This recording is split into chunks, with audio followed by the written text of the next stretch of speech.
एक बार भगवान विष्णु जी शेषनाग पर बैठे बैठे बोर हो गए थे और उन्होंने धरती पर घूमने का विचार मन में किया। तो वैसे ही कई साल बीत गए थे।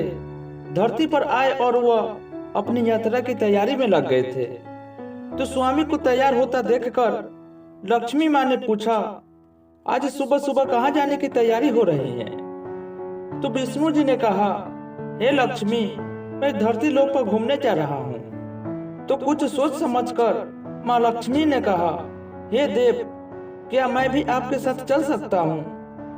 तो भगवान विष्णु ने 2 पल सोचे और फिर कहा, एक शर्त पर तुम मेरे साथ चल सकते हो।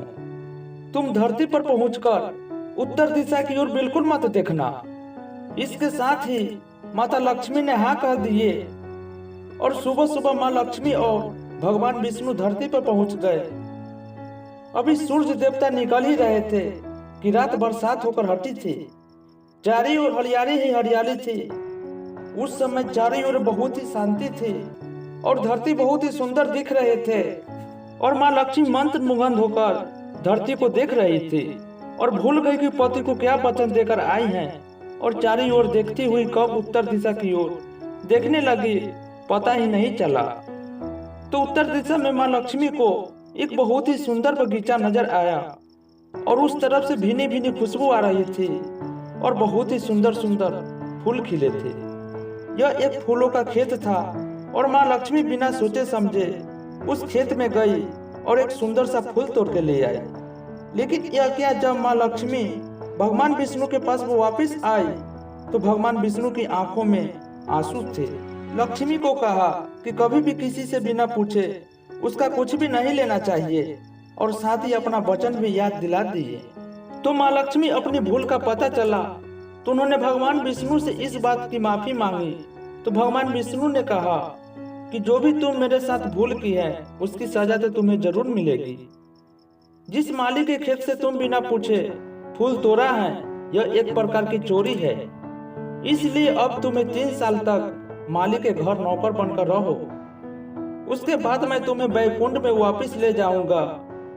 माँ लक्ष्मी ने चुपचाप सर झुकाकर हाँ कह दिए और माँ लक्ष्मी एक गरीब औरत का रूप धारण करके उस खेत के मालिक के घर गए। घर का एक झोपड़ा था और मालिक का नाम माधव था और माधव की बीवी और 2 बेटे और 3 बेटियां थी। सभी उस छोटे से खेत में काम करके किसी तरह से गुजारा करते थे। माँ लक्ष्मी जब एक साधारण और गरीबी औरत बनकर जब माधव के घर झोपड़े में गई तो माधव ने पूछा, बहन तुम कौन हो और इस समय तुम्हें क्या चाहिए? तब माँ लक्ष्मी ने कहा, मैं एक गरीब औरत हूँ, मेरी देखभाल करने वाला कोई नहीं है। मैंने कई दिनों से खाना भी नहीं खाया है। मुझे कोई भी काम दे दो, साथ में मैं तुम्हारे घर का भी सभी काम कर दूंगी। बस मुझे अपने घर में एक कोने में आसरा दे दो। माधव बहुत ही अच्छे दिल के मालिक थे। उसे दया आ गई, लेकिन उसने कहा, बहन मैं तो बहुत ही गरीब हूँ। मेरी कमाई से तो मेरे घर का खर्च बहुत ही मुश्किल से चलता है। लेकिन अगर मेरी 3 की जगह 4 बेटियां होती तो भी मेरी गुजारा करना था। अगर तुम मेरी बेटी बनकर जैसा सूखा रूखा हम खाते हैं उसमें तुम खुश रह सकते हो तो बेटी अंदर आ जाओ। तो माधव ने माँ लक्ष्मी को अपने झोपड़े में शरण दे दी और माँ लक्ष्मी 3 साल तक उस माधव के घर में नौकर बनकर रही। जिस दिन माँ लक्ष्मी माधव के घर आई थी उससे दूसरे दिन ही माधव को इतनी आमदनी हुई कि साँझ होते ही एक गाय खरीद ली। फिर धीरे धीरे माधव ने बहुत ही जमीन खरीद लिए थे और सबने बहुत अच्छे अच्छे कपड़े खरीद लिए थे। एक बहुत बड़ा शानदार घर भी बना लिए थे और सभी बेटियां और बीबी ने गहने भी कीन लिए थे। माधव हमेशा सोचता था कि मुझे यह सब इस महिला के आने के बाद मिला है।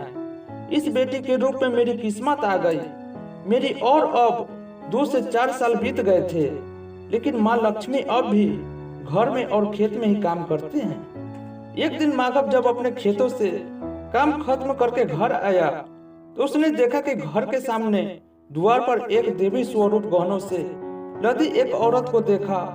ध्यान से देखकर पहचान गया, अरे यह तो मेरी मुंह बोली चौथी बेटी है, यानी वही औरत है। और पहचान गया कि यह तो मेरी माँ लक्ष्मी है। अब तक माधव का पूरा परिवार बाहर आ गया था और सब हैरान होकर माँ लक्ष्मी को देख रहे थे।